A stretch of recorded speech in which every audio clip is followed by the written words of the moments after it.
आप देख रहे हैं लाइव इंडिया हर पल।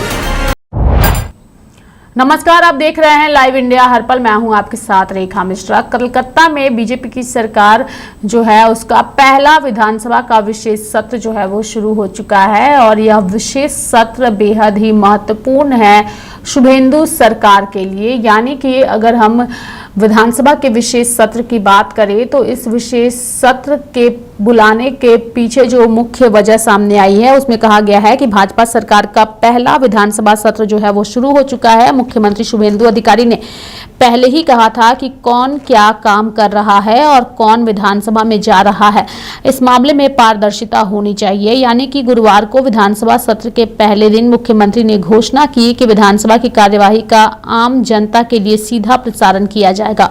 उन्होंने विधानसभा में एक नए युग की शुरुआत का संदेश भी दिया है। यानी कि शुभेंदु अधिकारी का भाषण बिंदुवार जो है पुराने कड़वे मीठे अनुभव को फिर से नहीं उठाना चाहता, उन्होंने कहा है कि मैं पुरानी गलतियों और चूक को भुला देना चाहता हूं।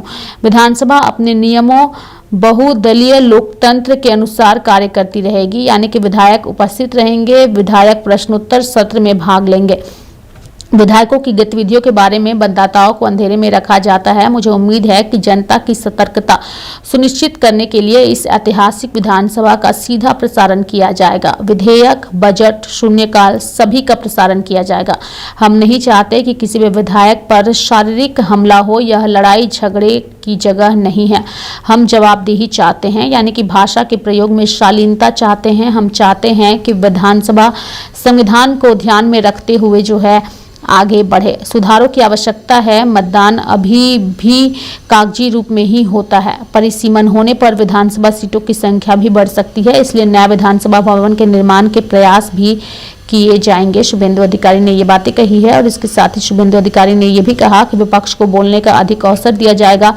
आवश्यकता पड़ने पर विपक्ष मंत्रियों से बात करेगा। मंत्रियों के क्षेत्र के दौरे के बारे में विधायकों को सूचित किया जाएगा। विपक्ष को संबोधित करते हुए शुभेंदु अधिकारी ने कहा कि पहले जब हम पत्र भेजते थे तो कोई जवाब नहीं देता था। अब आप मुझे पत्र भेजिए और मैं जवाब दूंगा। तृणमूल ने इस दौरान हिंसा का भी मामला उठाया। यानी कि तृणमूल कांग्रेस पहले ही दिन पूरी तरह से निष्क्रिय हो गई है। विपक्ष के नेता शुभेंदु चटर्जी ने विधानसभा में चुनाव के बाद हुई हिंसा का आरोप लगाते हुए आवाज उठाई। उन्होंने आरोप लगाया कि चुनाव के बाद हुई हिंसा के कारण तृणमूल के कई कार्यकर्ता बेघर हो गए हैं। भाजपा के सत्ता में आने के बाद उम्मीदें खत्म हो गई है, बल्कि डर बढ़ गया है।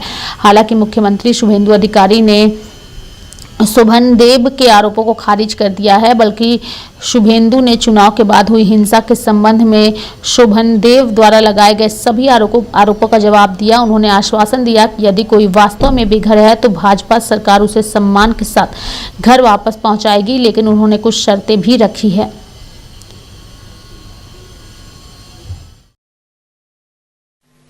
अन्यान्य राज्येर विधानसभार पारफरमेंस तार एलाकार विधायकेर पारफरमेंस सरासरि मानुष देखते पाय।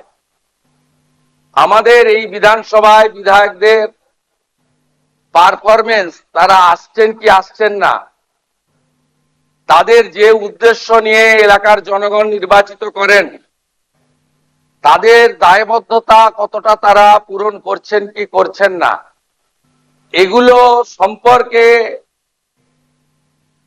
ভোটার গণদেবতা জনতা জনার্দন তারা সম্পূর্ণ অন্ধকারে থাকে।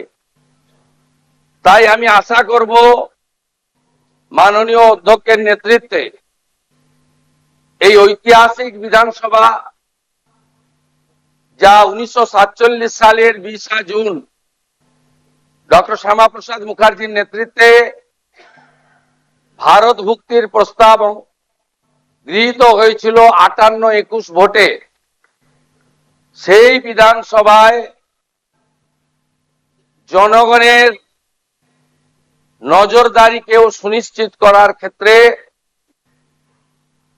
বিভিন্ন বিতর্ক, প্রশ্নোত্তর পর্ব, bill, budget, departmental budget, private member bill, calling attention, zero hour, mention ইত্যাদি সবকিছুই যাতে লাইভ সম্প্রচারিত হয় তার ব্যবস্থা গ্রহণ করা এবং এখানে বিরোধীদের তাদের কার্যপদ্ধতিও জনগণের জানার দরকার রয়েছে। আমরা কনস্ট্রাকটিভ অপোজিশন চাই।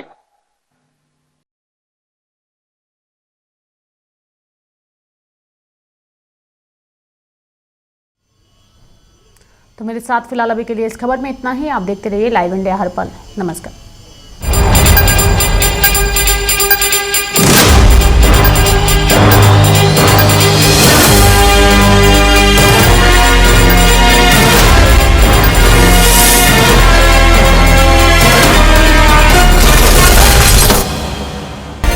आप देख रहे हैं लाइव इंडिया हर पल।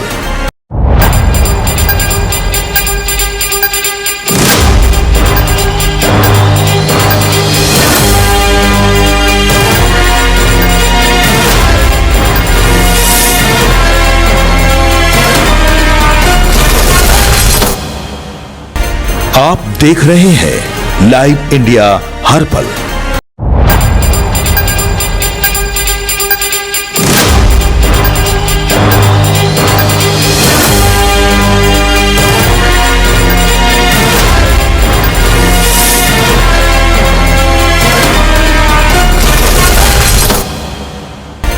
आप देख रहे हैं लाइव इंडिया हर पल।